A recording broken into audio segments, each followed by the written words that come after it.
Hello, everybody, and welcome to the 243rd episode of Real Hawk Talk. I am Brian Nemhauser. You can find me on Twitter at HawkBlogger. I am still there. Not everybody is, but I am. And I've got a couple other guys that are still on Twitter, and we have a lot to go through. So before I bring the guys in, I do want to give a little bit of a caveat up front. So obviously, there was a pretty big deal that happened earlier in this week with the injury to Demar Hamlin. And there are folks that, who saw that, experienced it, and pretty traumatized by it, not just the players, but fans. And there's some folks that are like not ready to discuss football. And I totally respect it, totally get it. For us, we also have a lot of stuff that we do want to talk about, and there's other things that people want to engage with. So we're going to do the show. Obviously, if you feel differently, if you're not up for it this week, please feel free to take the week off or listen to it on the podcast or anything else. But just want to let you folks know, we'll talk about that a little bit in more detail, but we're not going to go deep into that on this show. We've got a lot of stuff to talk about relative to the draft, relative to the Seahawks, relative to all sorts of other things, and we're going to dive into that. So before we do, let me bring in Jeff Simmons at Real Jeff Simmons. Where are you located today, Jeff? Are you still down south, or are you back up north? I'm still down south. I'm wearing a t-shirt. I should have known. Yeah, I'm back in Canada by the weekend, but I'm enjoying this right now. I just watched my Raptors get killed on ESPN. But first, Happy New Year to everyone, and yeah, I'm right back. There's a lot going on this week, so I'm glad I can talk to you guys given everything that's gone on. Yes, absolutely. And then a face that not as many people know, but he has been part of the Real Hawk Talk crew and the Hawk Blogger crew for years now. Derek Gebby. You can find him on Twitter at Derek, DERYCKG_. He's one of those underscore guys. So DERYCKG_. He wisely typed it in as his handle for the show, so you can find him there. Please give him a follow. Has written some great stuff for the blog, and always a critical thinker of what's going on, and someone who doesn't agree with us in many cases, which I love because it makes for a good discussion. So, Derek, man, good to see you. Welcome to the show. Thank you. Excited to get started, and lots to talk about, not just in the finish of the season, potential playoffs to talk about, but also draft coming up with 4 picks in the top 50. So yeah, absolutely. I don't know if I like that layout. There's too much of us in there. It's a little too crowded. Too much face. Too much face. So the one thing I'm going to say, and I want to get if you guys have any thoughts, feel free to chime in.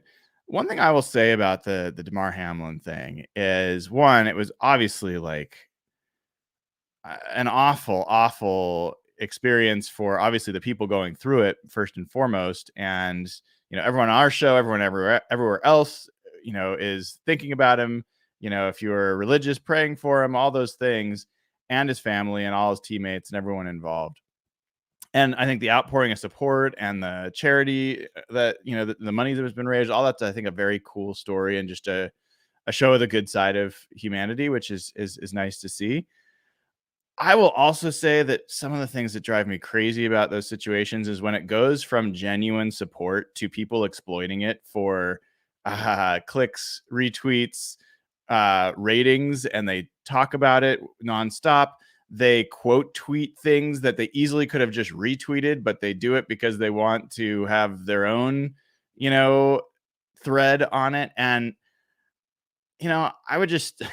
maybe it's just me, and maybe it's totally inappropriate to bring up, but I would just love it for people to be able to say their piece and speak their piece and not turn someone's tragedy into a way to drive engagement. Like that is where it starts to feel false to me. Are you guys picking that up at all, or am I just like being super sensitive?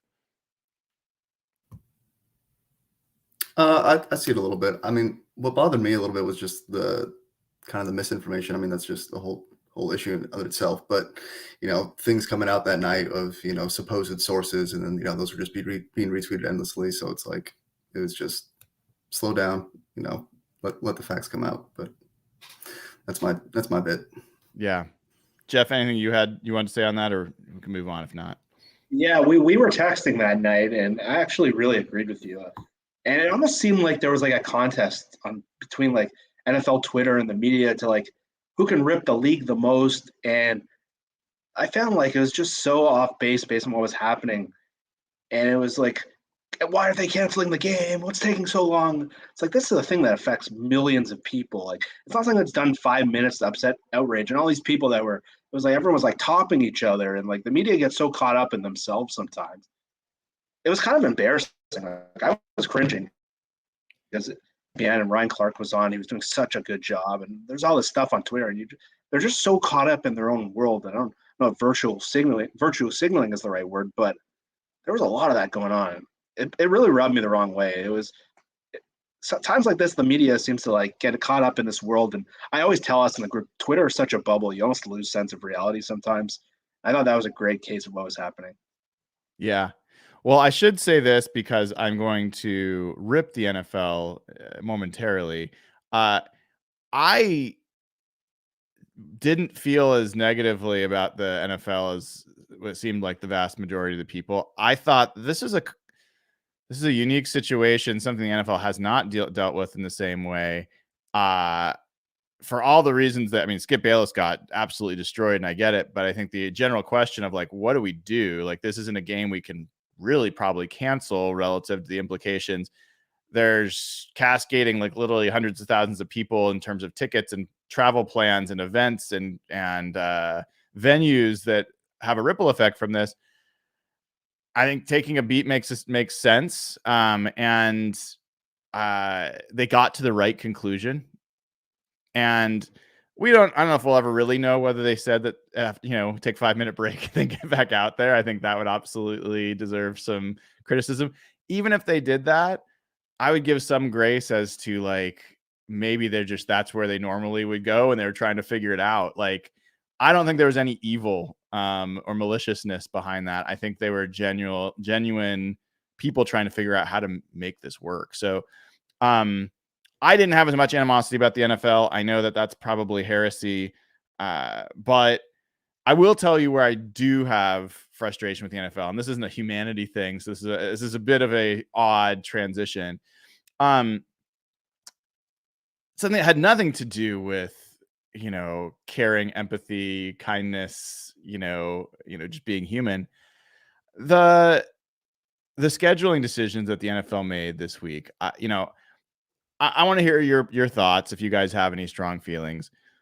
I think two things are true.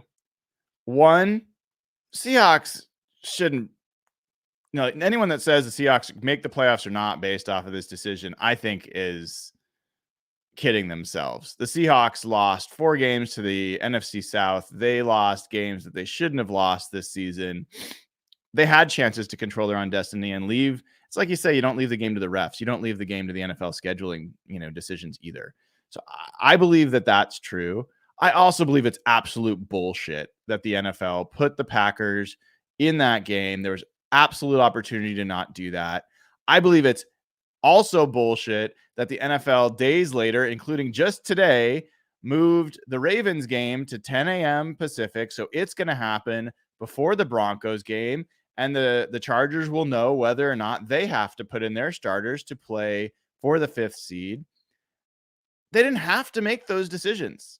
And I feel like they've in the past talked about competitive balance, and I feel like they're hypocrites. And I think it's obnoxious that the NFL has made those decisions, which turn what could have been like an even more exciting final weekend. They were given a gift of all these games that were going to matter, that they could play simultaneously.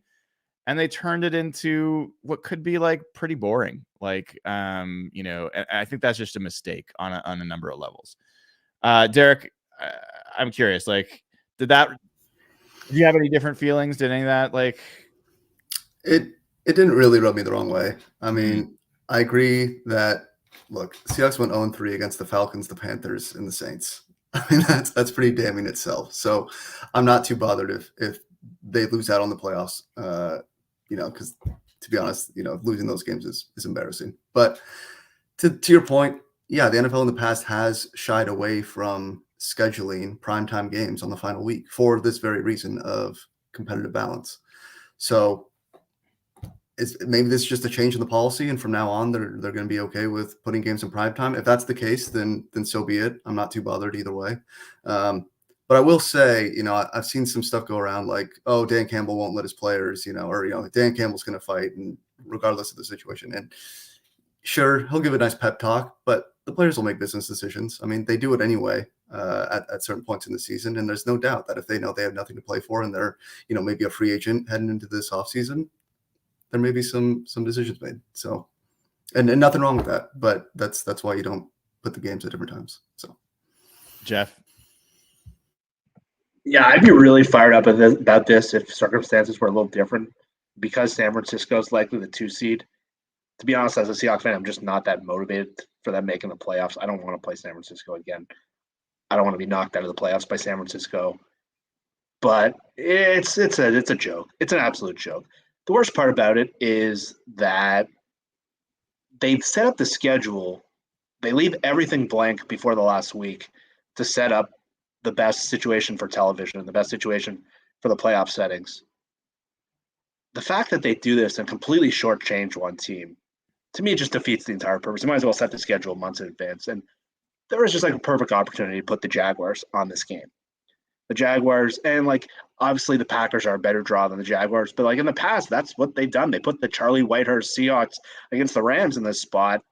That's the equivalent of the Jaguars against Josh Dobbs. Like they've done this in the past, they've done this for years, and the fact that they just completely just cut what they believed in just to get Aaron Rodgers on that spot, to me, that's just a joke. I'm with Derek again. They went 0-4 against the NFC South. They deserve every bad scenario they deserve. But it's completely ridiculous. There's no reason to do this. The whole schedule is designed for that exact. And then the Denver thing today, the Cincy Baltimore thing is brutal. We'll get into that when we talk about the draft. But that's a brutal turn of events. Especially Baltimore lost in the last play of the game, in the fourth quarter. So, man, it's a killer turn for them. Yeah, for I didn't give people the complete story, but I mean the Ravens play the Bengals on Sunday, and that game was initially not scheduled for 1 o'clock or 4 o'clock Eastern time. And today they announced it was going to be at 1 o'clock. So it could have been easily a 4 o'clock game. They didn't go that direction. The Ravens, I don't expect to win that game. I don't know what the odds are. Is this in Baltimore? Do we know? Anybody?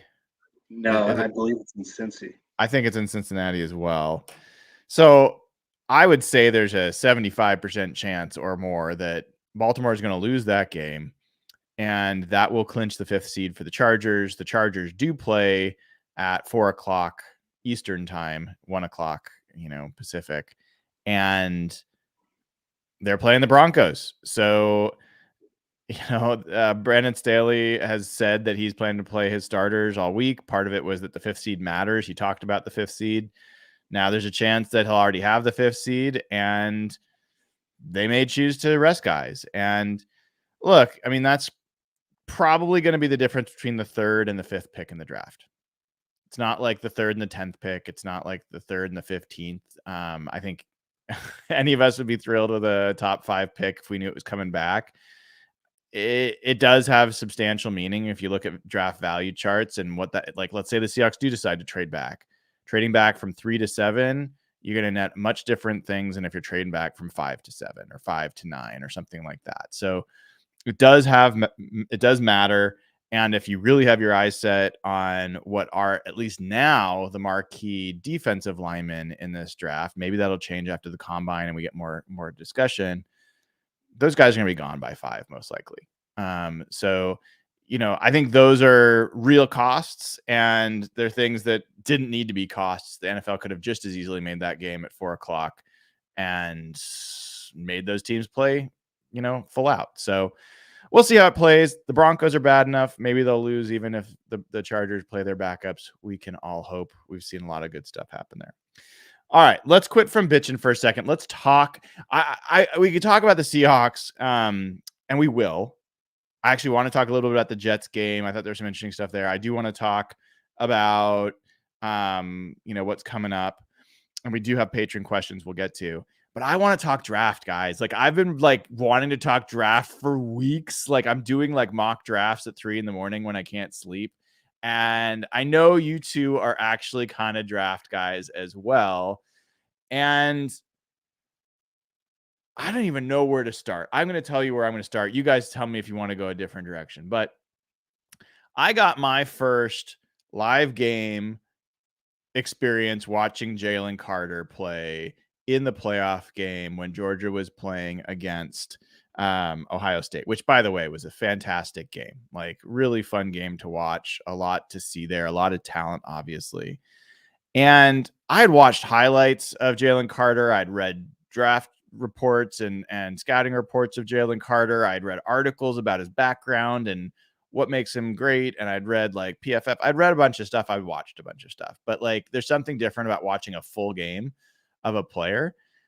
And for whatever reason, the two things that jumped out for me is he's lankier than I expected him. He's a little bit higher cut than I'm used to for a defensive tackle. And so I actually could kind of get the basketball background that he's got. Like, he almost looks like a tight end, and he played offense a lot in high school. And the other thing was, I just was not seeing a lot of push. So those are two things that I was like, I know he's getting double teamed. Maybe we're going to find out that Josh is Weipler, the center for Ohio State, who's considered one of the best centers in this draft. Maybe he played a great game. I was generally underwhelmed with what I saw from Jalen Carter. The one play that actually jumped out to me was neither of his splash plays. It was a play where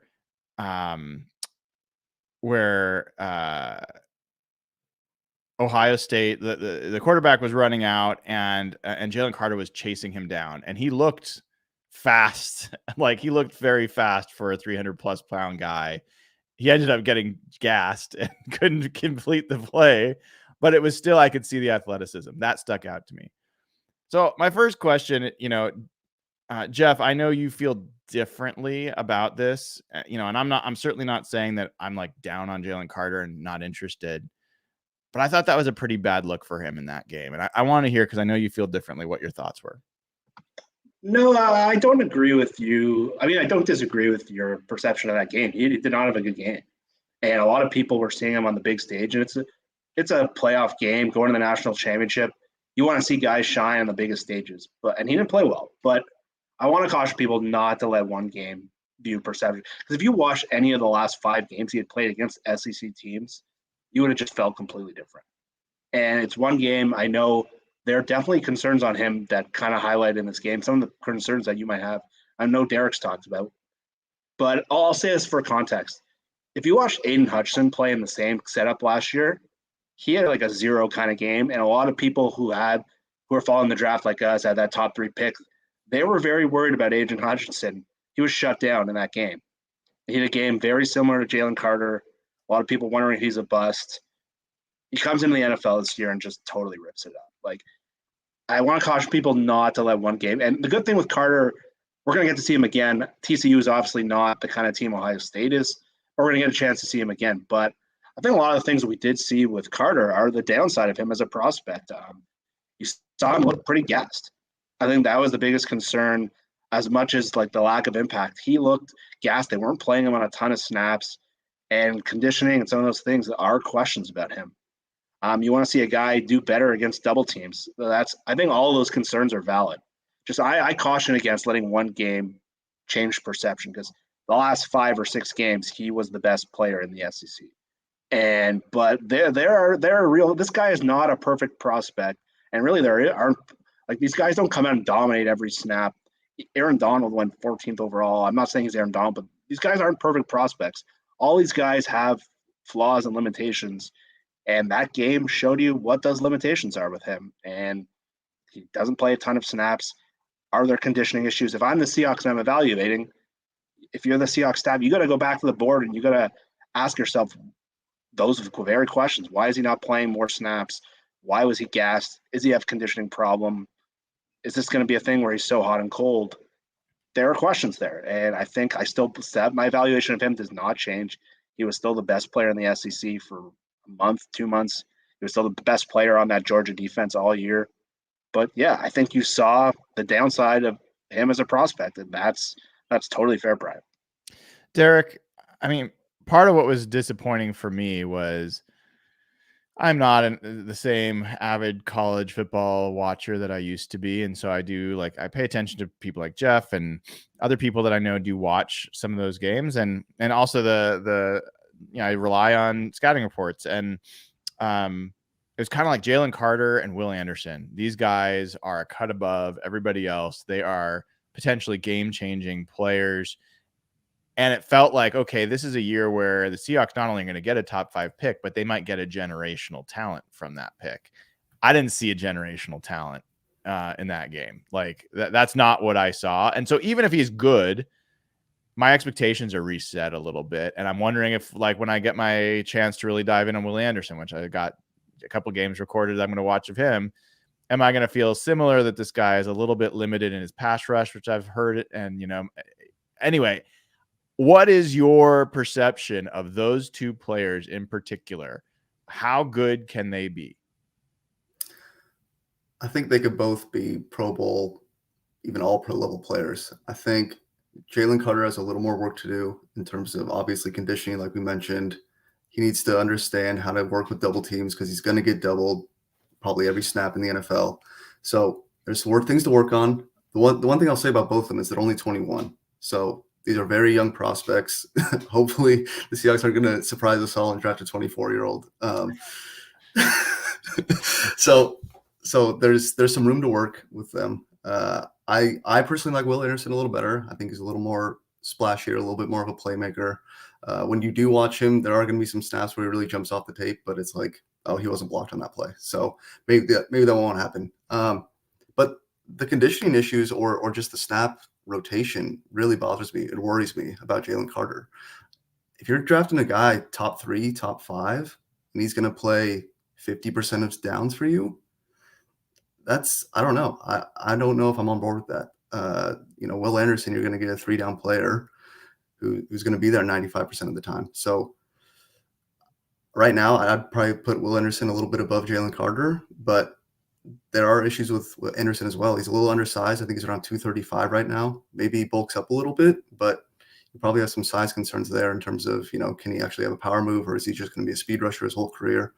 So question out to everyone. I agree. I don't know if either one of them are going to be generational players. I think they're both going to be solid. I think there's a decent floor on both of them. But is this a Myles Garrett, Nick Bosa type guys? Probably not. Jeff, what about you? Like, between these two guys, where do you fall, and which do you want to see them draft?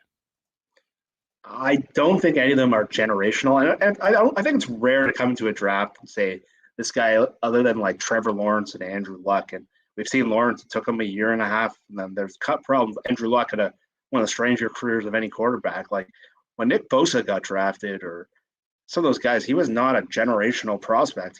He got drafted after Kyler Murray, and Kyler Murray had all kinds of size questions. But Will Anderson, like, there's questions about his build. His build is almost identical to Micah Parsons, like 6'3", 240. I think they're almost identical. And Micah Parsons was a guy who was not considered a generational prospect. He was a guy who was number 1 defensive prospect coming in. He sat out the COVID year. He fell to, I think, 12 or 13 in the draft, and he was considered to be a good prospect, but he's now top 5 defensive player in the NFL. I think as a prospect, Anderson is probably similar to Parsons. They have a little different skill set. Von Miller was a very good prospect. I don't think anyone considered him to be generational. We don't know. It's scheme. Von Miller had quite a bit of pre-draft. Like, there was a lot of confidence. Second overall, Cam Newton was first. Yeah. There's a lot of these guys where, like, it's hard for me to say generational, but to me, they both look like they have blue chip ceilings. And Seattle just doesn't have a lot of guys on their roster, and they don't have a lot of guys on their team who get there. The more I dig in on Will Anderson, there are questions there with his size and his drop off this year, but just some of the things I've heard more about him is like his football character apparently is like off the charts. Like all the guys that come out of Alabama, and I was looking at this the other day, basically all of Alabama's like top 15 defensive players in the last 5 or 6 years, they've all hit.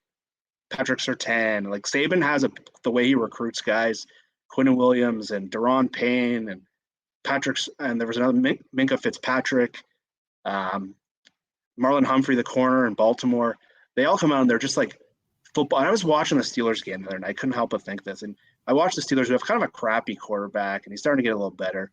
But I look at like Cam Hayward and TJ Watt on that defense, and like those like kind of like blue chip, just pure football guys like that.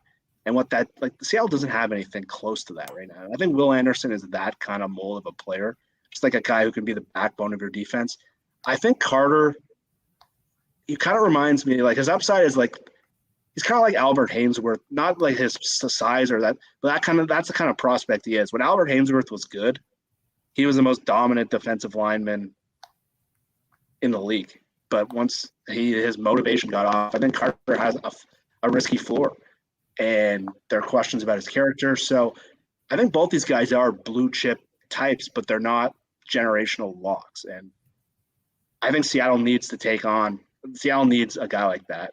They don't have a lot of blue chip players, and it's hard to get into the top 5 of the draft. Like, how often does this team happen? So these guys aren't sure things, but I really like Will Anderson as a prospect. But the way the draft's shaping out, I don't know if they're going to be able to get to make a choice, unfortunately. I think it might be one of them falls, or there might be another scenario we'll probably get into later, the trade downs. But I like Anderson a little better. I was tweeting about that. I just think Anderson had 17.5 sacks last year. He was the best player in college football, better than Thibodeau, better than Hutchinson. He would have been the number 1 pick. I talked to a guy for Jacksonville who's with them. They would have taken Will Anderson 100% last year over Trevon Walker. He had a bit of a drop-off this year, but if that guy is that good, to me, I'm not going to let 1 year of slightly dip production impact that. He's a blue-chip prospect. Also, his drop-off was still 10.5 sacks. So we're not talking about, he had 2 sacks all season. The guy last year that was being talked about Heisman Trophy, and like that never happens to players. So that all makes a lot of sense to me, and we'll get into some like different scenarios here in a second. But I am a little bit confused about how Jalen Carter has gotten the rep that he's gotten with the slim production that he's had in terms of numbers that count. I mean, I guess maybe if you're looking at pressures, maybe he's got more of those than what we're seeing elsewhere, but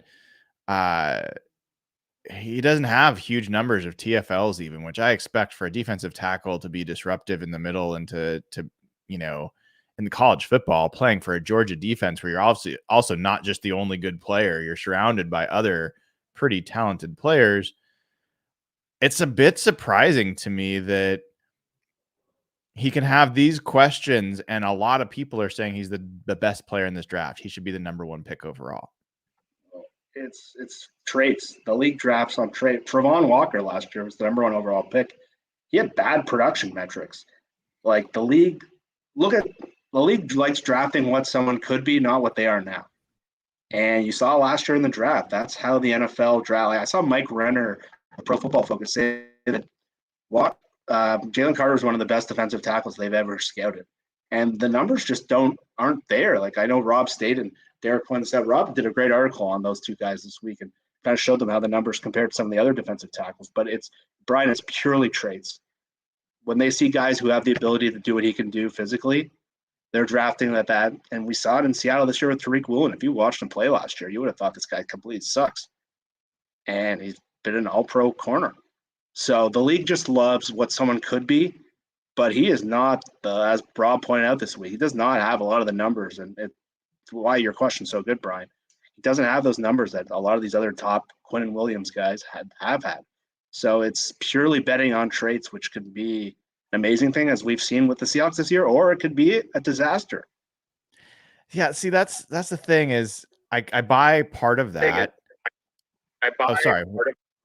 Oh, whoops. We were just getting an echo there. But I buy part of that. But when you're getting in the top 5 of the draft, it's not just traits, right? Like, I mean, or the traits have to be so ridiculous because like Jamison Counts or Christian Stokely Like they had crazy athletic traits that nobody else had for their, their positions, but these are like late round flyers you take. I'm not saying Jalen Carter's a late round flyer, but when you're getting into the top 5 of the draft, the cost of blowing that pick is pretty freaking high. So I mean, I'm not saying you're wrong, but I guess I'm saying that seems inconsistent with, like, we've seen players drafted purely on traits, not necessarily that high in the draft. Look who went number 1 last year. Jawan Walker's pass rush metrics were like 11% pass rush win rate last year. They drafted him purely on arm length and a freakish athletic ability. He wasn't even a good pass rusher in college last year. He was like not even a standout player on Georgia at first. So I think I got to push back on that. Well, so let me bring up you've seen Bruce Feldman's freak list, right? Number 1 player on Bruce Feldman's freak list is a defensive tackle as well. His name's Mazi Smith. He plays for Michigan. I'm just looking over here. He's 6'3", 337 pounds. Did 22 reps, not with 225, but with 325. He bench pressed 550 pounds. He vertical leaps 33 inches. He broad jumps 9.5. And has a shuttle time that would have been, which is agility, would have been the best of any defensive tackle in the draft last year. He's looking like now projected as like a 3rd or late 2nd round pick. But the one knockback that isn't going to be shown on Bruce Feldman's list is he has really short arms. And that's going to scare teams. That's going to scare a lot of teams. Probably the Seahawks. I mean, the Seahawks have a long history of only taking linemen with 33+ inch arms. So I think Jalen Carter is a level above him. But I think Jalen Carter is going to test really well. And look, he's been the anchor for the best defense in the country for the last 2 seasons. So, and this is getting back to his snap count and stuff like that. Georgia has a lot of talent. They can afford to rotate those defensive linemen out so that everybody's staying fresh. So maybe there is a bit of a silver lining there in that, hey, it's just less wear and tear on his body, and he can handle it once he's doing it full time. So yeah, and Carter was an all SEC player this year. He was voted all SEC. It's not like he's purely traits based. He was all SEC, and if you watch the last half of this college season, he was the best player in the SEC. I think that's the difference. He's done it. He's done the production. He hasn't done it he was hurt at the beginning of the year, and he has had an ankle injury, and he sat out and he wasn't good until he got healthy. But I think that's the difference. He was an all SEC player this year. That's not like purely traits, no production. That's the difference. Before we move off these two, because they've obviously dominated a lot of conversation here, I want to talk about fit with the Seahawks scheme. Assuming the Seahawks stay with the scheme that they're doing, which is a more classic 3-4 alignment, nose tackle, heavier ends, and then outside linebackers like Uchenna Nwosu, now Daryl Taylor, that are lighter. It seems to me that Willie Anderson actually seems like a decent fit from a size perspective for an outside linebacker kind of role. I've heard knocks about him in coverage. This is a guy that's basically just been pin his ears back and go after the quarterback, and it seems like that would potentially be an issue. Daryl Taylor's had that issue. I don't know how he is against the run relative to someone like Daryl Taylor, who's had real issues. And then Jalen Carter, who, I've seen this guy is, he's a defensive tackle. Well, there's lots of defensive tackles. There's 5 techniques. There's 3 techniques. There's 1 techniques. I don't think he's a nose tackle. Is he someone that makes sense as, an outside defensive end, essentially, in a 3-4? I don't know if you guys have had a chance to kind of read up or pay attention to that, but do you think he's a fit for the type of defense the Seahawks are playing? Derek, go ahead. Yeah, I think especially with the Bear front, he's a really good fit. You're playing with three defensive tackles, and he can stay kind of inside the tackle. So he's not, out there in a ton of space with, a super athletic tackle matched up. I think there's no concerns there. And I think he'd have no issue playing occasionally as a nose tackle. I think he anchors pretty well against the run, so I'm not too concerned there. And Will Anderson, just back to the original point, I think he'd be a fine fit. We've seen guys before. I mean, Von Miller, Khalil Mack, those guys played in 3-4s. And yeah, they rushed probably 95% of the time, but they can occasionally drop, and I think you can make room for a guy like that.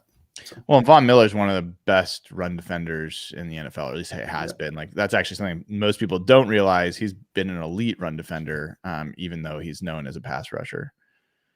Jeff, are you going to say something? Yeah, I was going to say that Anderson's role in this defense is perfect. It's very clear. Like Khalil Mack, Von Miller, they're very physical. They have a physical match to him. When people are worried about size, him and Parsons, and the way like Dallas and Dan Quinn has used Parsons after he's moved into an edge rusher, I think that would just be a perfect way to deploy this guy. I know it's a different kind of defense, but Khalil Mack was the one I saw Rob Staten compared to him. And Khalil's been the 3-4 player in the Fangio defense. He was the guy Fangio traded for in Chicago. So I think you can just slot him in that role. I know his dropping is not great in coverage, but I think that Khalil Mack kind of role is – I think you can use him as – they've used him in a strange way where they're using him as sort of like the 2-eye defensive tackle, where he's kind of rushing from the edge, and it's not really the best use of his skill. I know Griff, who's been on our show before, is saying that in our defense he would play in a much better role suited to his game. So I think you can use him as sort of that 5 technique that becomes a 3 technique in pass rush situations. But again, his snap count and how well they use him, it's really important. But they need anchors on that defensive line. I think he does fit that role. So,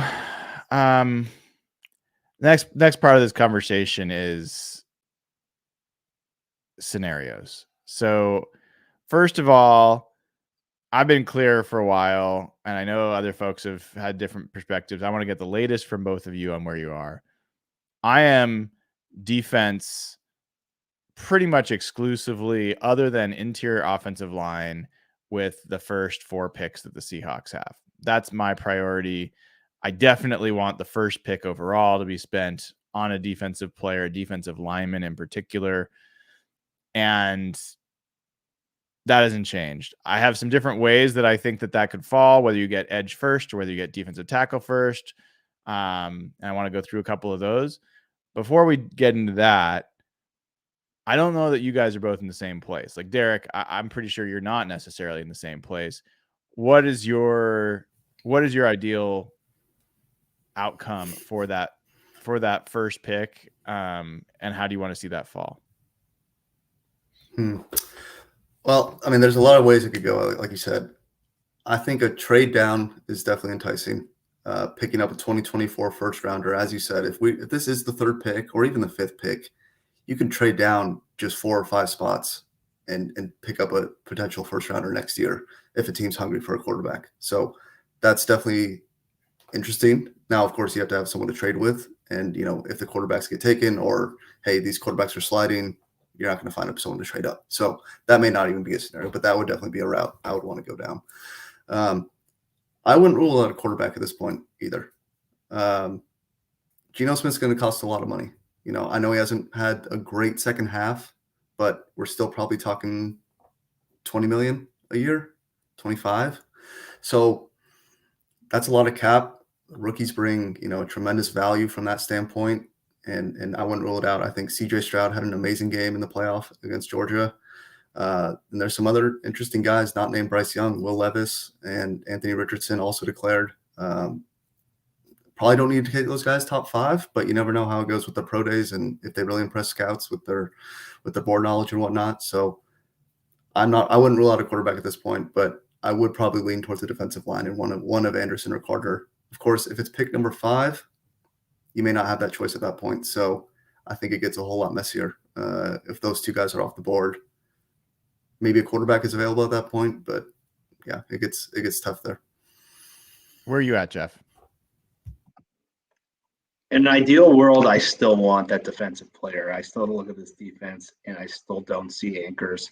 And one of the guys that has been emerging, I'm not saying I want a linebacker, but Jordan Brooks probably is going to play much next year. And there's just such a lack outside of Woolen of building block players on defense to me, if you can get one, that has to be the start, because even if you do get a quarterback, you're still left with a defense that just doesn't have those guys. And as we've seen in the NFL this year, you need complete teams. You can't just be good on one side of the ball. You need studs on both sides. And to me, this is the chance to get that building block on defense. However, I'm not as steadfast as Brian. If they do love a quarterback and say it's CJ Stroud, I can work around that. I think, again, it's hard to be in this top 5. It's a rare thing. If they love a quarterback, then I'm okay with it. But all things being equal, I do want a defensive player, especially a defensive lineman. I want a defensive lineman. I just think they're so weak at that position. I know Brian asked earlier, one of the things outside of the top pick, I think a receiver has to be a priority pick. And in the top, it doesn't have to be in the first round. It can be in the second round, even the third. But I was studying the cap. I'm working on a couple articles in the offseason, just looking at what their roster looks like in the coming years. Next year, they're really good cap-wise at wide receiver. DK and Lockett are both under 16 million next year. I think DK is 13 million on the cap. I think Lockett's 16 million, which for those guys is a home run. The year after, they both jump over 20 million. So I don't think there's room for Seattle. I know Griff's always pushing for like Brandon Cooks. I don't think there's room for that based on how the cap's set up. They can only bring in a veteran, in my opinion, on a 1-year deal. So to me, looking at those guys about to go 20 million each, I think you need a receiver on a rookie deal. And we saw what happened last week when Lockett went out. Their offense, their passing game just fell off a cliff. And Lockett's getting older. I think they need to use that pick on a receiver. But back to your original question, to me, it's got to be defense. And all of a sudden, the trade down scenario does get a little more interesting. And I think even if you're 4 or 5, we know who the top 5 teams are going to be. We don't know the order. 2 of those top 5 teams have quarterbacks in place, Fields and Kyler Murray. I don't know if they're going to move off one of those guys. I don't think they will. I think no matter where Seattle picks, they're going to have a big card as the third team that needs a quarterback, assuming Chicago doesn't trade out. So I think if they're 3, 4, or 5, they're going to be in a really good place if they do want to move down and sell that pick and get a lot in return.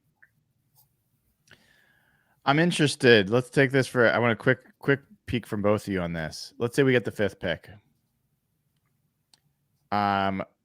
Would you rather trade up to get, maybe 1 or 2 picks to trade up to get Jalen Carter, Will Anderson?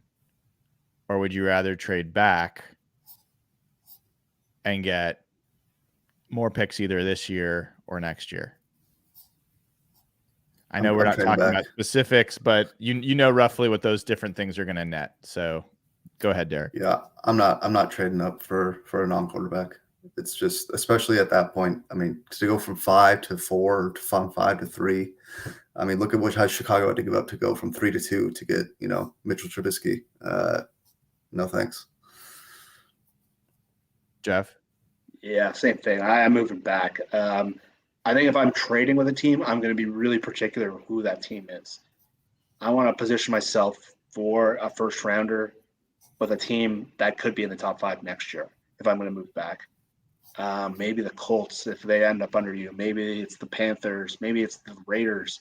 I don't know, but the Raiders could be pretty good, so they might be riskier. But the next draft has some of those generational talents. I know it's easy. We're always pushing forward. So if I'm trading back, I want to be in position where I want to be. It's hard to get in the top 5. I want to have a chance to get in the top 5 next year as well. So if you're trading back, is your priority getting a first round pick next year, or is it getting more second and third round picks this year? And I'll ask, part of the reason I'm saying that is, in my opinion, there's a lot of depth to this draft, at least through 3 rounds. I think that there's some Pro Bowl level, high level starters, especially on edge, a little bit on corner. I think you can get some centers, especially late second, early third, if they choose to do that. I know, but they're going to torment you forever. whether or not they do it, I believe that there's quality talent in those rounds. So are you guys, if you could get 2 or 3 additional picks in the top 100 this year, or 1 additional first round pick next year, what's your priority? I probably wouldn't be moving unless it's a first round pick next year. You got four in the top 50 this year. If you move back, you can probably even get another one plus a 2024 first rounder. So I wouldn't be too interested in acquiring more picks this year. I think they have enough. I mean, they already have, I think, 10 picks, is it, this year? Yeah, and John Schneider is going to want to move down a couple times throughout the later rounds. There's only so many rookies you can fit on the roster. I mean, you're not going to roll into a new year with 16 rookies on your roster. So I think, you have 10 picks now. It's probably going to end up a couple more. I'd be prioritizing that 2024 first. And if you can't get it, take your best player available. If that's a quarterback, great. If it's, there's going to be risers that test really well at the combine, and there's going to be some buzz. Always is. So I'm sure there'll be other guys that pop up as decent alternatives to Jalen Carter and Will Anderson if they go 1-2 or 1-2-3. You the same, Jeff? I see you nodding your head. Yeah. Derek makes a good point because the college season is over next week, and there's still 4 months until the draft. So there's a lot of evaluation. All we have now is the college film and things we've heard, but a lot is going to change in the next. It's 4 months away, so it's probably overkill that they have that much to evaluate players. But a lot of the rankings we see in the media are going to change, and someone we might think is not worthy of a top 5 or top 6 pick. I was looking at mocks the other day from last year. I was looking at just as a point of comparison, like Trevon Walker and Sauce Gardner weren't going in the top 15 in most mock drafts at this time last year. So it's weird that players' rankings change so much, even though there's no games, but they will. But to your original question, yeah, for me, I want those first round picks if I'm moving down, if you're in that top 5 position, because if someone's trading up, it's probably for a quarterback. So you really control. And if it's that situation where 2 quarterbacks are gone and there's one left, you are really in an advantageous position there if somebody really likes that last quarterback. So you guys are just wanting to continue the value of the Russ trade. I know you. You just want to keep playing it into future years. Every year it's going to be trading back that first round pick. So like by the time it's done, there'll have been 75 picks that we got from the Russell Wilson trade. All first rounders, by the way. They're the most lopsided trade in the history of the NFL.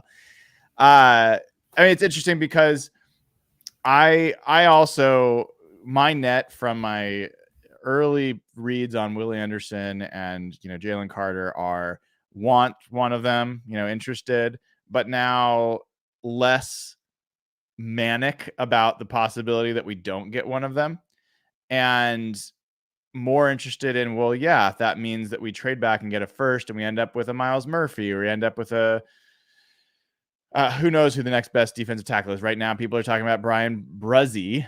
I've been calling him Brisset. It's Bruzzi, apparently. I don't know how you get that from Breessee, but anyway, Bruzzi. He declared, maybe you go that route. So I'm interested in that. And then I think we'll see in this for our second pick. Like, I don't know if you guys have we've talked so much about the first pick. I think the second pick is fascinating for the Seahawks. Like when it was higher, it was even more fascinating. I was like 100% that's got to be traded back. 100% because Seahawks don't need an offensive tackle. There's so much edge depth. I don't feel like you need to take one of the edges in the top 12 or top 10 in addition to another defensive lineman. But there are some interesting names like, Brian Branch is from a safety position. Like, is he an interesting name for us? Do you get into a Jared Verse? He's an edge that you could get into in the, maybe in the 20s, maybe he's in the teens. I don't know. There's some interesting names later in that first round. One name I'm not as interested in is like Antonio Johnson. He's another safety, but he's more of a like clear, strong safety. I don't think that that's as much what I'm looking for. Great if we get it, but I'm looking for a free safety. I'd like to replace Quandre. But Trenton Simpson, like linebacker. I don't know if we need to take another first round linebacker. So I'm kind of curious. Do you guys have a name that's in that, second pick range, whether it's like 15 to 25 that, that's interesting, a name or a position that you're kind of hoping that next pick's used for? Derek, go ahead. Yeah, I don't think I could give a name at this point, but there's got to be a few positions on that on that radar. That's a great range to probably take the first interior offensive lineman. Maybe a little early, but you probably have your pick of the litter in terms of center and guards, which I think all three of those spots could be upgraded right now. Austin Blythe maybe comes back, with the familiarity there, but I think all three of those spots could be upgraded. Like Jeff said, wide receiver is a need. There's just no way getting around that. Cap space is okay for next year, but then after that, Tyler Lockett may be a cut candidate for cap space. He's also, aging, and Marquise Goodwin. With Marquise Goodwin out, I think that has hurt the offense. And then, like we mentioned, when Tyler went out on Sunday, it's pretty brutal. So that's got to be an option. And then the third would be linebacker. I know it sounds insane because they just spent a first round, but Jordan Brooks is probably going to miss at least September of next year. Mm-hmm. It's probably a 10 month recovery. So, and then Cody Barton's a free agent, I believe. So there's definitely an open space there. I don't know if I'd love it, considering they just did it, but I think it's on the table for sure. Yeah, I mean, Jeff, I want to hear your answer for this as well. Part of my thought on receivers, you potentially could get someone great. I don't know if we'd get really value, at least initially, out of a first round pick on a receiver, but and there's also there's some pretty quality receivers into the second and third round too. I like Parker Washington out of Penn State. I think he gives me a little bit of Doug Baldwin vibes, and I think that actually what this team would really benefit from is a slot receiver. Rashee Rice is another guy that's totally different, prospect, lankier, longer, but also as a slot guy. Those guys you could get in the second or third round for sure. So, or at least at this point. But yeah, what do you have in mind for that second first round pick? You nailed it right there. I think the second round is the sweet spot for a receiver. But I would love what Derek said. I would love an interior lineman. There's a center out of Minnesota who would be a really, really good fit, one of the guards. But the way this draft's looking, I don't know if Seattle will do this, but some of the cornerbacks could be really interesting. And there's a guy from Oregon, Christian Gonzalez, who's a really tall, long cornerback. Brian Branch, who's could be a safety, or he could be a slot corner in this defense. He could. There's the Joey Porter Jr., who is the former Steelers linebackers kid. Somewhere around that range, I think that's an area they can consider going. You pair those two guys, one of those guys with Woolen and Kobe Bryant and Trey Brown and Michael Jackson. That's a strength. Edge rush. Verse is a guy who I really do like. Florida State guy, has some similarities to Brian Burns, who also went to Florida State. He was drafted in that range. If you draft a defensive tackle first, I think pairing an edge guy with him there would be fantastic. And then you have Nwosu, Taylor, another first-round edge, Boye Mafe. That's a pretty good-looking group. And I think either of those spots. But to me, with that pick, I was writing this a lot last year. My philosophy is I don't really care about trading back at that spot. I just want good players. One of the things the Ravens have done year after year is they don't try to hit these home runs. They just draft solid, good players. And that was what I was so emphatic about last year with that Charles Cross pick. I didn't want to move down. I didn't want to get cute. I was happy if they took Jordan Davis last year, who now that we have see our teammates, man, he would have been a good fit on this team. Let's do Jamal Adams trade. But I just want good football players. Then I don't want them moving back from 17 to 24, potentially miss a guy and end up doing the LJ Collier thing all over again. So I just want good football players, man. And I'm open to trading that first pick because of the haul you can get because of a quarterback. But that second one, I just want a good player. Stick and pick. It's someone who can really help this defense, interior line. They have so many needs. I think you got to just get good football players. It's so interesting. Cornerback, this is a deep cornerback draft. And we actually kind of made fun of some of the mock drafts earlier that had the Seahawks using a pick on Ringo, out of Georgia. Or, there is I've seen Christian Gonzalez as a pick going to the Seahawks. There's some other corners that are way high up there. I think Cam Smith is another name that I've heard. But up until now, we've talked about our corner position being pretty strong. One thing we didn't get out of this season is to see Trey Brown back and know whether or not he's the guy. I think we all believe he could be. He could be your good other cornerback. He could be potentially a Pro Bowl cornerback, but we won't know that. And so it's interesting to me, Jeff, you're talking about using the second first round pick potentially on corner, because you could end up with a pile there, which isn't the worst thing in the world, right? Like talent's talent. But I get a little bit nervous about taking a corner in the first round, given the makeup of this roster. Doesn't mean you're wrong, but like I agree with Derek. It would be ideal if there was an interior offensive lineman. I would love that. I don't know if there's that guy in the 15 to 25 range. Like Osiris Torrance is someone I know, Jeff, you like a lot. I like that he's a big, strong dude. I like Voorhees. I think he's actually potentially a really good fit for the type of scheme the Seahawks run. I think those guys are late first round, maybe early second round kind of guys, which is great. But like, I think that second first round pick is going to be fascinating, especially if they get someone like Will Anderson, if they get Edge or they get Miles Murphy with the first pick. Edge is not going to likely be the second pick. So I don't know. That's going to be unless you really believe that you should draft a nose tackle in like, Siaki Ika, if I'm getting that name right, out of Baylor. Like, I don't think you drafted him in like the teens. But like to your point, like Marlon Humphrey, Derwin James, these are names of guys that were drafted in the teens. You can get Earl Thomas.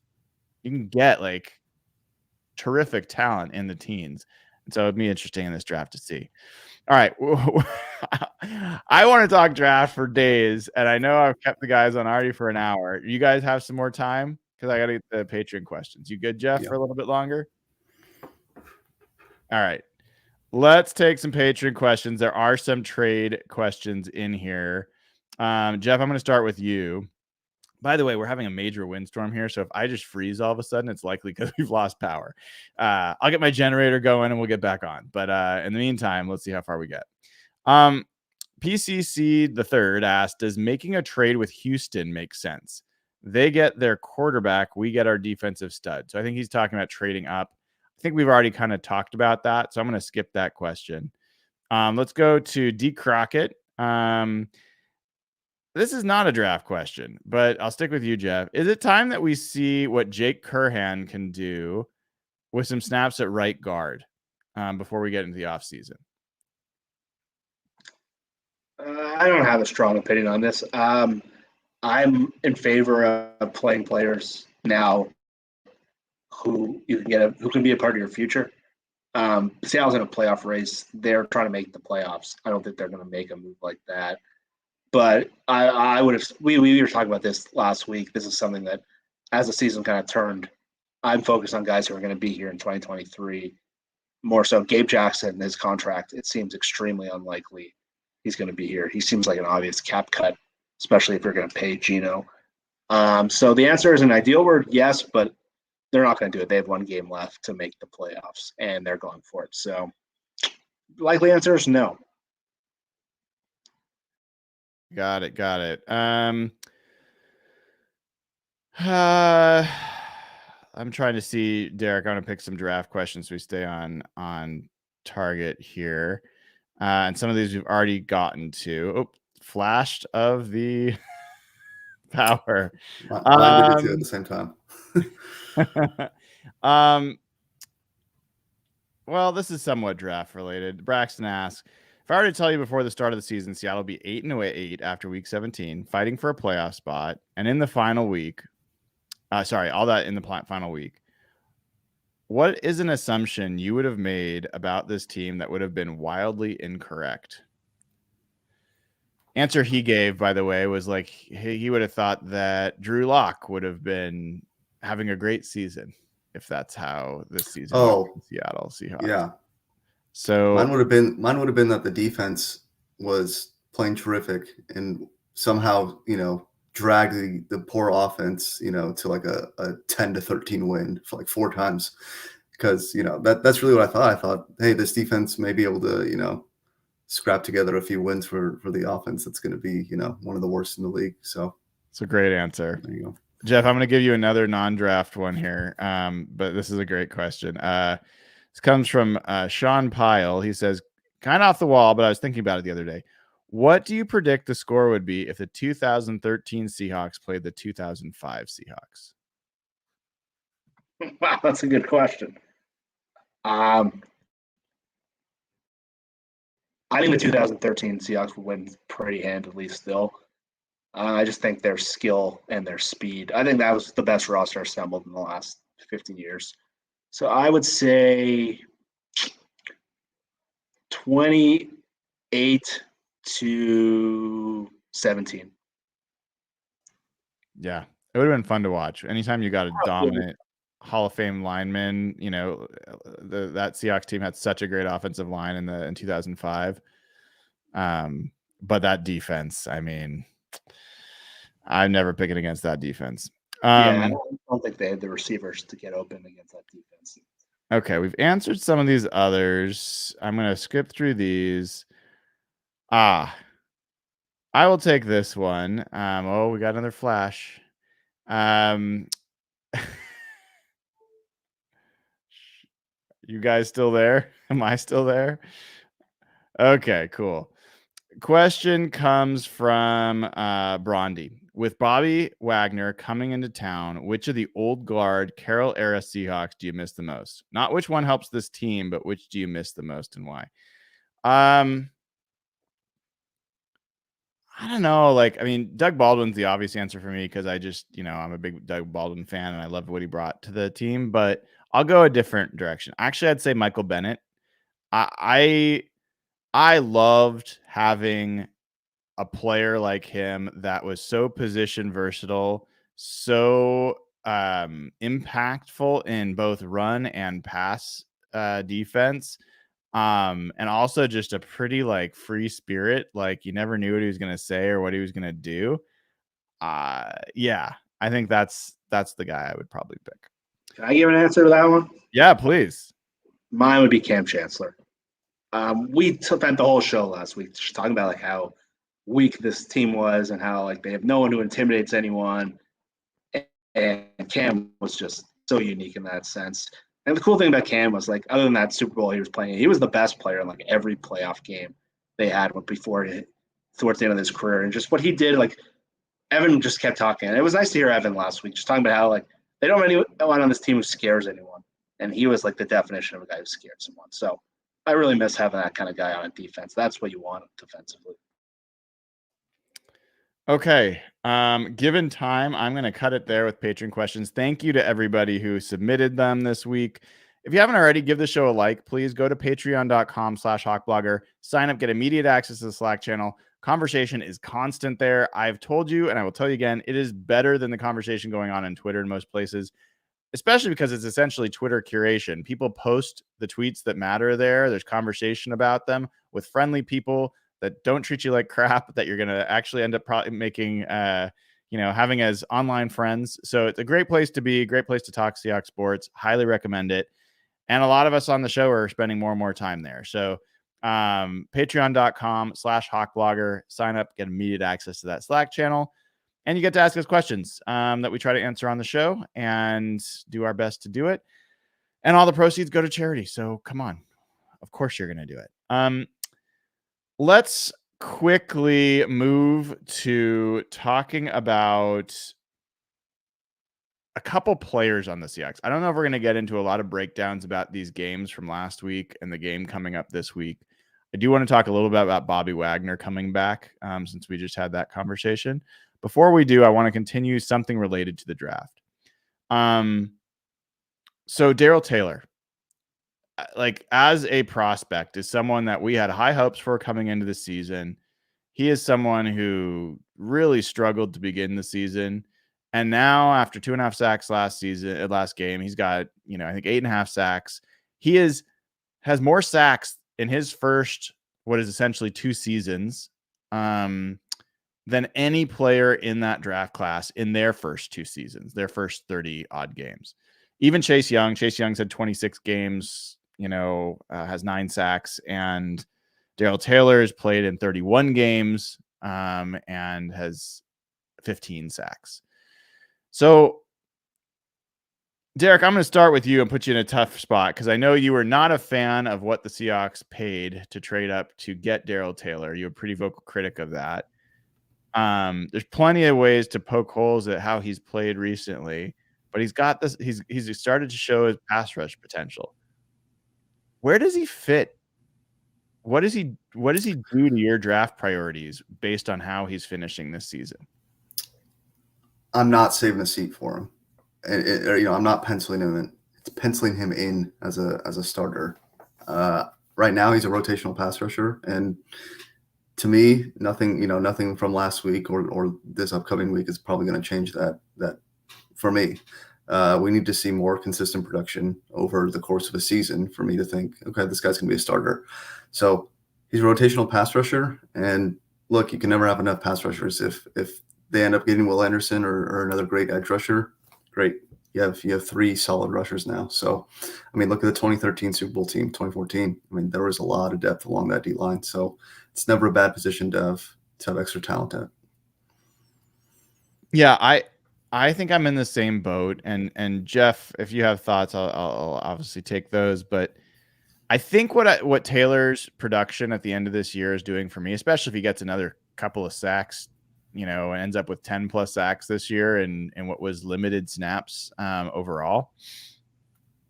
I think what it does is it reduces my priority of getting 2 edge rushers in this draft. I currently am like, I want a defensive tackle and an edge. If they draft an edge first, I wouldn't be against them, right? I have not been against them getting multiple edge rushers. There's a strength of this draft. Get another one in the second or the third. Get a nose tackle, whatever, make the defensive line that much better.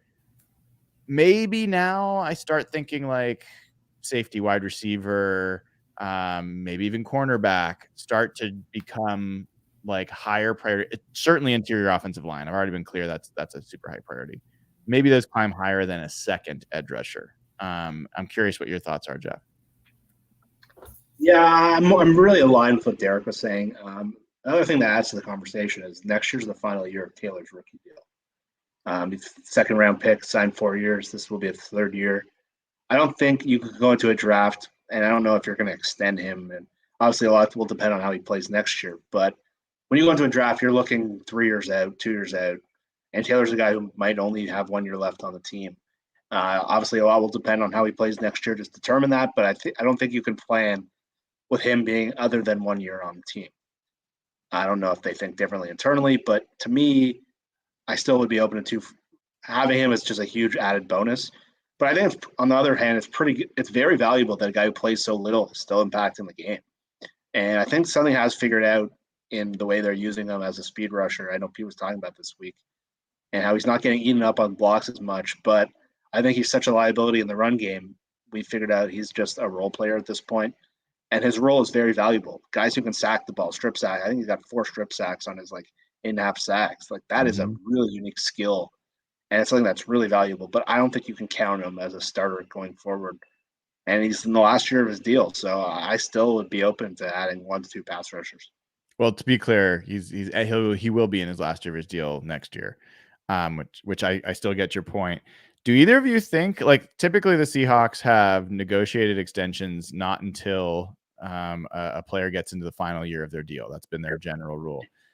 Do you think that there's a chance that they will try to negotiate an extension with Daryl Taylor this offseason? Wouldn't that be the final year of his deal this offseason? No, next year will be the final year of his deal. Right, but like with DK Metcalf last year, he still had this year on his deal. Yes. So that it would be a similar situation to that. Yes, exactly. That's my point. Do you think that they will try to negotiate an extension, or will they just let him get to free agency? I don't think so. I think they'll have to play it out. They've been pretty picky about who they choose to do that with, right? Like Russell Wilson, Bobby Wagner, all the really superstars, Tyler Lockett, DK Metcalf, they've done that with. I don't think a guy like Taylor, who's not even, a clear established starter, I don't think they're going to do that for someone like that. Look at Poona Ford. Well. Look at Poona Ford. Yeah. Look at Poona Ford. I don't look at Poona Ford anymore. I've always liked Poona, and I've always was happy he made the team and happy he was going to be a contributor. I missed something. I don't know why he got to be pumped as difference making defensive lineman. He was always rotational nice guy to me. Like I don't know. I missed maybe an analytics or a film review somewhere that told people that this guy was like a major difference maker, but whatever.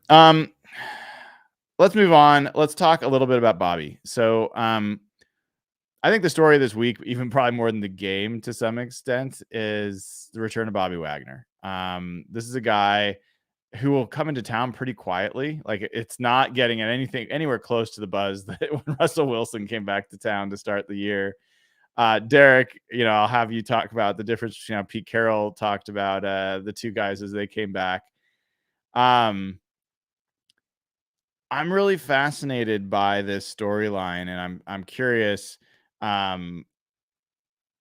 if you guys have any thoughts about what the exit of Bobby Wagner is meant for this team, and whether you still feel like it was a good decision, or whether you have any questions about whether that was something that if the Seahawks could do over again, they would do it differently. And Jeff, I'll start with you. I think the way they handled the Wagner thing, I think that's a non-debate. I think they obviously handled that incredibly bad.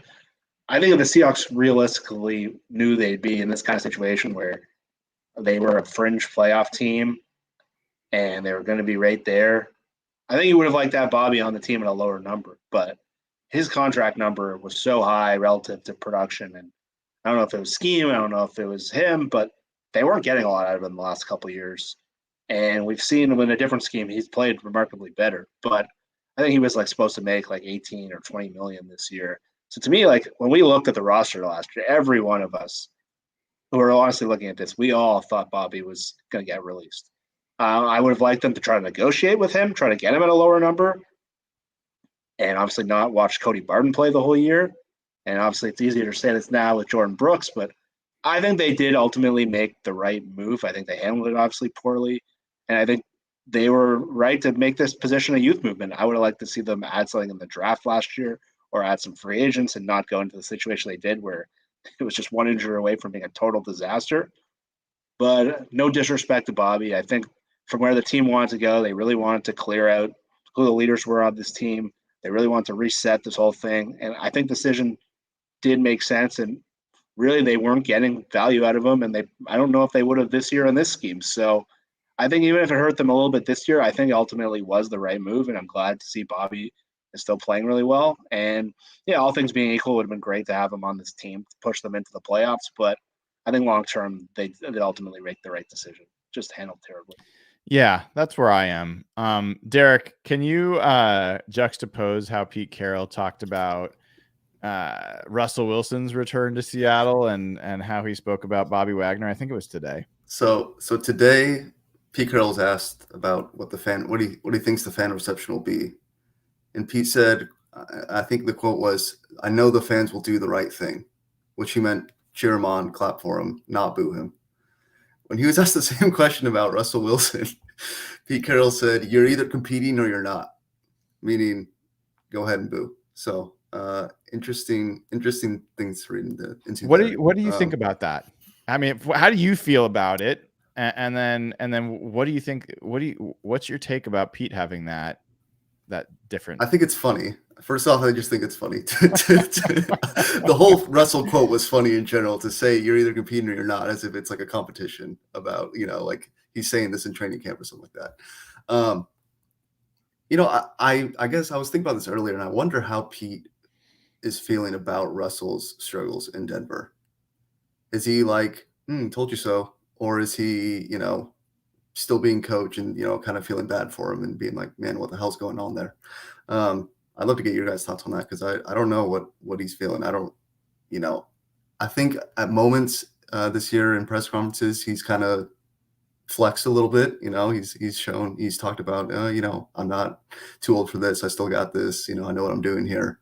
But part of me says Pete's a very caring coach, very, affectionate, very personal person. So I think part of him probably feels a little bad for how poorly it's going for us. I agree. I think that Pete has animosity towards probably his agent, and some of the things that I think his agent was sowing about him and whether the game had passed Pete by, and all this other stuff that he wasn't doing the right way. And I think Mark Rodgers looks like an absolute idiot from a football standpoint this year. He looks like an absolute star as an agent. He got his player what he wanted, and he got him money that he probably should not have. And so he did his job. But I'm guessing that's where Pete is. I can't imagine Pete cheering against a player on an opposing team, let alone, someone that played for him.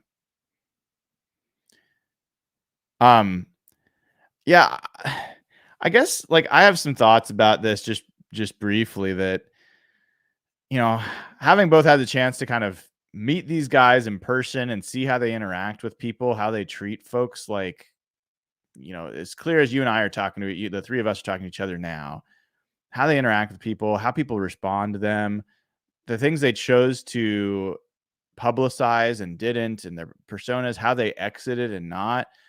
Bobby Wagner, I had a time that I was at the Seahawks facility, and I was actually out there working on a charity thing, and part of it was serving sandwiches for the players. So I was in the cafeteria, and every single guy in the roster came in. I was making them sandwiches, whatever. And there was a guy I was working for who ran the cafeteria, and most of the guys were super nice. Bobby Wagner stopped. He's like, I don't know who you are. He shook my hand, introduced himself, talked for a few minutes about me, and talked about him, all that stuff. It was the most genuine interaction I'd had with any player, any coach, any media member. More genuine than most people, most coworkers I even meet. This guy's a super special person. I left that thinking, man, his parents were superstars. They raised this guy right. And he's got every genetic advantage you can imagine, right? This guy is a Greek god, and he's chiseled in terms of how he's built, his physical skill set. He's a great leader, very humble. So there's just everything to like about him, and he has all this going for him, and he's never been a guy that self-promotes. And I think that some ways has hurt him, but in terms of recognition, he's been an all-pro almost every year. He's been a Pro Bowler. He's had, I put this in the article today. I find it madly ironic that Bobby Wagner will come to town, and he's the guy between him and Russ. He's the only guy that got an MVP vote. He never said a thing about getting an MVP. That was never a goal for him, or defensive player of the year. So I think people can talk about gamesmanship and all these other things. And I don't hate Russ. I don't like the way things finished, and I don't like how the dynamic between Russ and Pete in Seahawks fan base created a divide in the fan base. I didn't like any of that. But man, I think people are pretty wise about other people. And I think Bobby is someone who comes through and presents a persona that's super genuine. And he got kicked out of town. He didn't ask to leave. So I think those things matter to fans, and I'm looking forward to him getting the recognition that hopefully, I think in some ways it's going to mess with him to get cheered the way it probably messed with Russ to get booed. I think he's so ready to be pissed off. He's going to be showered with love. So, yeah, I have so much respect for a lot of the guys from that team, Sherm, Doug, Cam, Cliff. I could go on and on about guys on that team. But I think Bobby's a pretty special one, not just on the team, but really in the NFL. So excited to see him coming to town. And maybe we'll get him on the show in the offseason. We'll talk a little bit about some of this stuff. But all right. Let's do this. You guys got to give me 2 predictions this week. In fact, I'm going to make you give me 3 predictions this week. You got someone behind you, Jeff. You going to wave hi? He's gone now. You need to give me a score for the Seahawks game against the Rams.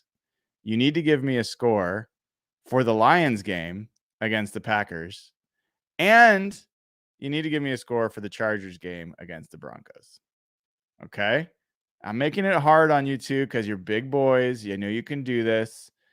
And, we're going to go with the newcomer first, Derek. We will go one game at a time. So I won't make you do them all at the same time. I'm going to give you a little bit of time. Let's start with the Seahawks game. Are the Seahawks going to win this game, Derek, and by what score? Yeah, and I think pretty handily. I'm going 24-13. 24-13 Seahawks. Jeff, I will give him a break because he looks like he's off screen. I'm going to pick the Seahawks to win this game. I think the Seahawks will win 27-14. What did you say, Derek? 24-13. Okay, so I didn't say the same thing. Good. No. Jeff, Seahawks score first. I'm going to go off the board. I'm going to pick the Rams. I'm going to say the Rams win 23-20. The stupid NFL gets everything they want. And I think there's going to be some very egregious refereeing decisions in this game. I think Bobby will have a good game, and I think we're going to see closer to the Seahawks team we'd seen prior to this last game. And the Seahawks were very close to losing to the Rams with John Wolford. So I'll say 23-20. And I won't be that upset if this happens. It'll move up the draft pick. We don't have to worry about getting screwed. And frankly, I don't want to play the Niners anyway. So maybe this is a defense mechanism, but I'm picking the Rams. Got it. I love it. All right. Coming back to you, Jeff. You have to now pick the Lions-Packers score. I will say 27-23 for the Packers in a game that's really close, but they just pull it out at the end. Jared Goff outdoors in the cold. I just can't pick him. We've seen it too many times. He sucks outside. He can only play in the dome. So I'm going to go with the Packers. Derek. I'm going to go with the Packers as well. I'm going to go 24-31. 24-31. So 31-24. 31-24. He's a new guy on the show. Yeah. I don't want to be boring and pick. I think the Packers are going to win. But I mean, I love the Lions. I find them the most lovable team this year. I actually find them a little bit more lovable than the Seahawks have been this year, to be totally honest. And I do not like Jared Goff at all. So it's nothing to do with him, but I just like the persona of that team. I even like Jamal Williams. That guy's hilarious. So I'll pick the Lions. Let's go Lions, man. Let's go up there and shock the world. They're going to win this game 26-23, and the Seahawks are going to go to the playoffs. Oh boy. All right, now we're going back the other way. We're going to talk about the Broncos Chargers game. Derek, what is the score of that game going to be? 14-6 Chargers. Oh, dude. I would take that over any other outcome this week. Jeff. Okay, go ahead, it's so bizarre that the Broncos got absolutely blown out. They lost by 30-some points to the Rams with Baker Mayfield. And then they go blow for blow with Patrick Mahomes and the Chiefs last week. It makes absolutely no sense. Well, Russ went from being like absolutely awful to being at least like competent for most of that game. And then when he stopped being competent, all of a sudden they fell off the I thought they looked like they were going to win that game. They really, I left the sports bar to walk to the stadium for the Seahawks game, and I was like, God damn it. And then they came back and they won. Thank God. I thank God for the Chiefs. My boss, actually, our CEO is a Chiefs fan. And I was like, first thing is like, thank you. Second thing is Happy New Year. But first thing was thank you for beating the Broncos. Jeff, what do you think the score of the Chargers Broncos game is going to be? Man, I've spent so much time convincing myself that the Chargers had something to play for. I've sent you so many texts about this. And the fucking Ravens let up a touchdown on the last play of the game. And I didn't realize how bad that was for Seattle until that schedule changed today. So if the Ravens won that game, which they were winning 98% of the game on Sunday Night Football last week, that game today, that game on Sunday even if they lose, the Chargers have to play. And this result if Lamar Jackson's not back, the Ravens offense just sucks with Tyler Huntley. And the Bengals, I don't know how the Bengals will react to what happened last Monday, but it's hard not to pick the Bengals. So I think the Chargers are going to end up resting guys. And I think the coaching change is really why you saw such a dramatic difference in Denver's performance. I think the Nate Hackett thing, and they changed a bunch of stuff. I think Denver's going to win. I'm so devastated about this, everything that's gone on last week. And now the Chargers might rest guys because of the time change. I'm pissed. I think Denver wins 17-10. Is there any chance that Lamar Jackson plays? I haven't been following that closely enough. He hasn't been practicing. He hasn't practiced. This is like the fourth week in a row without practicing. There's just I really, really don't think so. Hey, there's actually a good question in chat real quick. What is the worst case this Broncos pick can jump to if they do win on Sunday? I think it's pick 6. No, it's 5. 5. It's 5? Okay, it's locked in. They're guaranteed a 5th pick or better. No, what happens is the Colts play the Texans at the same time as the Ravens game. If the Colts beat the Texans, it's a weird game because both teams are like super motivated to lose. Because if the Texans lose, they get first pick. If the Colts lose, they get, I think, 4. But if the Colts win, the lowest position they can get is 4. So because Atlanta won last week and because the Rams beat, I can't remember who it was. The Rams beat Denver. Broncos. Yeah, that win is massive now because now it's either 4 or 5, depending on what happens in that Colts game. Yeah. So, if the Colts win, just to be clear on what Jeff said, if the Colts beat the Texans, who are the worst team record-wise in the NFL, then the worst the Seahawks pick from the Broncos would be the 4th pick in the draft. Right now, the worst pick is the 5th. Could move up to the 4th if the Colts win. So, if the Colts win, difference between 3 and 4 sucks, but the difference between 3 and 5 sucks a lot more. So I'm not going to be devastated by a top 5 pick. I'm past devastation. We got to the point where I will not be devastated, so that's awesome. But I can't look. I think the Chargers are really playing well right now. I think they're peaking at a good time. I think they're getting players back like Joey Bosa. I think they've got the receivers back. If there's any reason for them to play, I think they win in Denver. If there's not, they still could beat them. But I'm kind of with Jeff. I feel like the Broncos are going to get their last win of the season just to do it at home and not have their whole season be a complete disaster. So I'm going to pick the Broncos to win that game 13-7. We'll see. I hope I'm wrong mostly about that because god dang it, I want that pick to be as high as possible so we can trade it back and get more picks for it. All right, folks. I want to thank Derek Gebby at Derek DERYCKG_ and Jeff Simmons at Real Jeff Simmons on Twitter for staying long tonight, especially Jeff, who stayed up very late on the East Coast. We appreciate it. And thanks to everybody that tuned in. So go ahead and give the show a like if you haven't already. Would appreciate that. Click subscribe on the channel. Give the show a 5-star review on whatever you listen to podcasts on. And please go to patreon.com/hawkblogger, sign up, get immediate access to the Slack channel, talk with a bunch of other fun Hawk fans about everything that's going to be going on for the Seahawks. Because guess what? This season, whatever happens this weekend, is not ending this weekend. It is just starting. This offseason is going to be the offseason of all offseasons. So prepare yourself. Get onto patreon.com/hawkblogger. Come talk with all of us. You will not regret it. From all of us here at Real Hawk Talk, wish you a happy new year. Be safe, be happy, and let's hope all the chips fall the way we want them to this weekend. Take care. Go Hawks.